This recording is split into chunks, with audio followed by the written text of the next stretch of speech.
इस विशेष प्रेस वार्ता में स्वागत है। साथियों, आज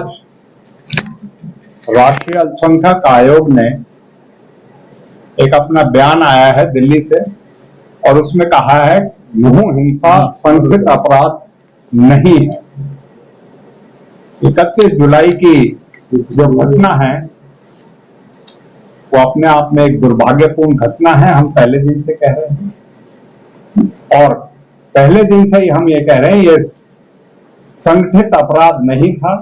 और जो बात हमने कही उसमें एक ऐसा है कि जो ये सोशल मीडिया की लड़ाई में और उसके भड़काने में और उसमें एक ये जो है टकराव जो बना उसकी है। अल्पसंख्यक आयोग ने हमारी बात की पुष्टि करते हुए जो हमने कहा था, सरकार से कहा था, पहले दिन से कहा था कि सरकार की विफलता है, सरकार समय रहते उपयुक्त जो कदम उठाने चाहिए थे कानून व्यवस्था बनाए रखने के लिए उसमें विफल हुई है। और यह सरकार की विफलता ही थी जिसकी वजह से हम पहले दिन से ये मांग कर रहे हैं। स्थानीय विधायक भी हम मांग कर रहे हैं, कांग्रेस पार्टी भी ये मांग कर रही है कि इसकी न्यायिक जांच हो सिटिंग हाईकोर्ट के जज से। इस सारे प्रकरण की क्या वजूहात रहे, हिंसा के किसने हिंसा करी, कौन दोषी है और हिंसा में दोषी जो हैं उनको सजा मिले और निर्दोषों को इसमें ना परेशान किया जाए। ये पहले दिन से हमारी मांग है और ये रिपोर्ट जो आई है मोटे तौर पे अमर उजाला अखबार में है जिसमें इस बात की पुष्टि करी गई है कि प्रशासनिक जो है फेलियर जो है की वजह से ये दंगे हुए थे और उसकी वजह से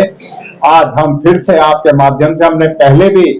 2-3 बार आपको इसी प्रेस वार्ता के माध्यम से हम अपने साथी विधायकों के साथ मिलकर आपको इस बात के लिए अवगत कराया है। और आज भी हम ये मांग करते हैं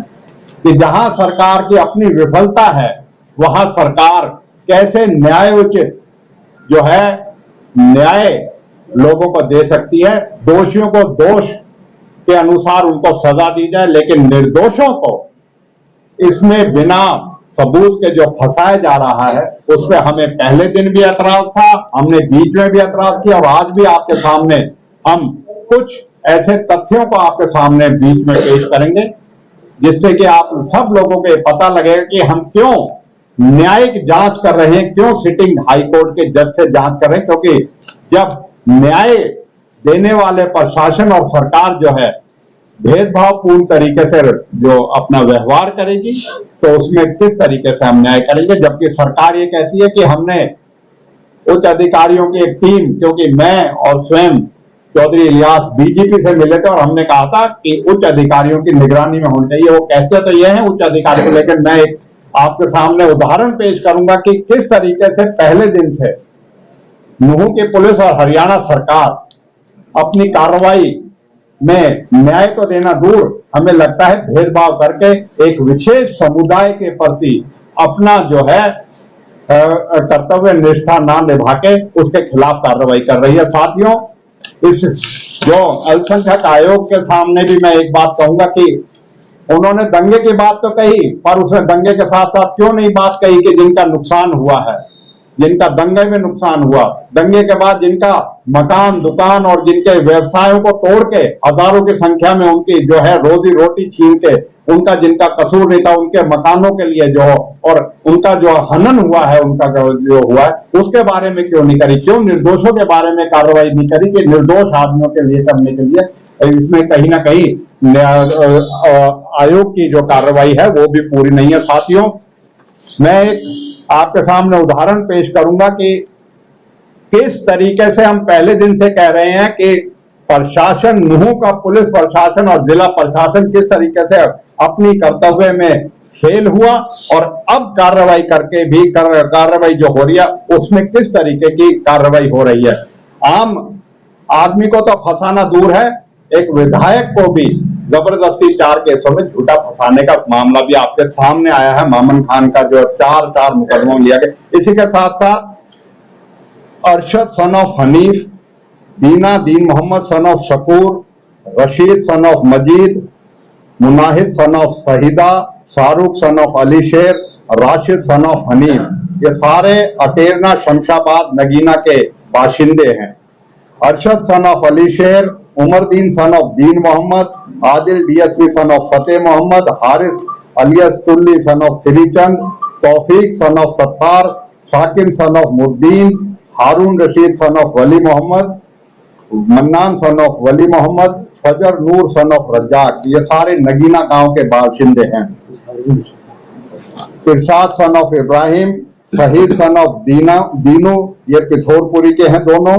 अमीर son of Abdul Sattar Maroda, Sajid son of Hamid Badarpur, Amin son of Akhtar Bhadas, Zakariya son of Nasruddin Asaisi का, Javed son of Mahmood Dhana, Taleem son of Asru Sablana, police station Kama Rajasthan. ये सारे 17 जो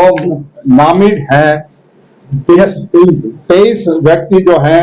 जो नामी हैं, वो 17 एफआईआर जो पुलिस स्टेशन नगीना में दंगे के दिन जो 17 एफआईआर दर्ज करके 17 के 17 मुकदमों में इन 23 को मुलजिम बनाया गया है।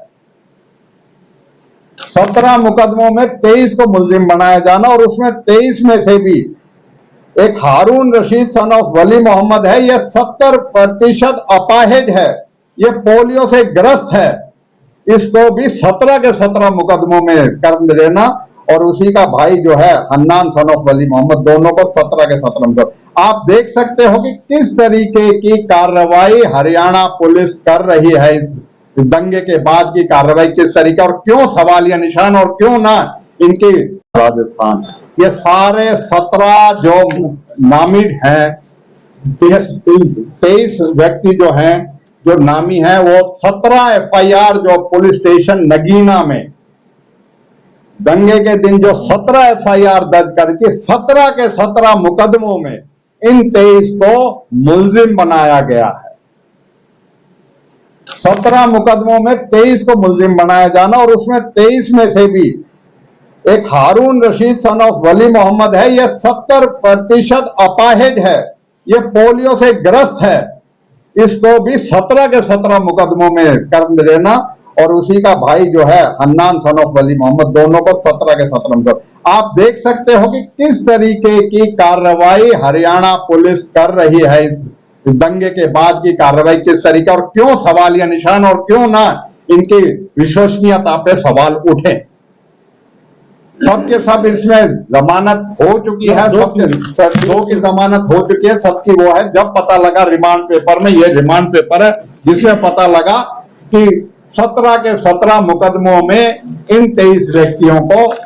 जो है, इन बच्चों को जो है उसमें दे सकता है। जो दोषी हों उनको दोष के अनुसार सजा दे, लेकिन निर्दोषों को इस तरह की कार्रवाई करना, 5-5, 6-6 केसेस तो हर एक पे इन्होंने कर ही दिए हैं, क्योंकि जब एक विधायक पे जिसकी ना यहाँ हाजिरी थी ना किसी का रोल था, उसमें ही 4 मुकदमे कर दिया, तो आप समझ सकते हो किस तरह की कार्रवाई। और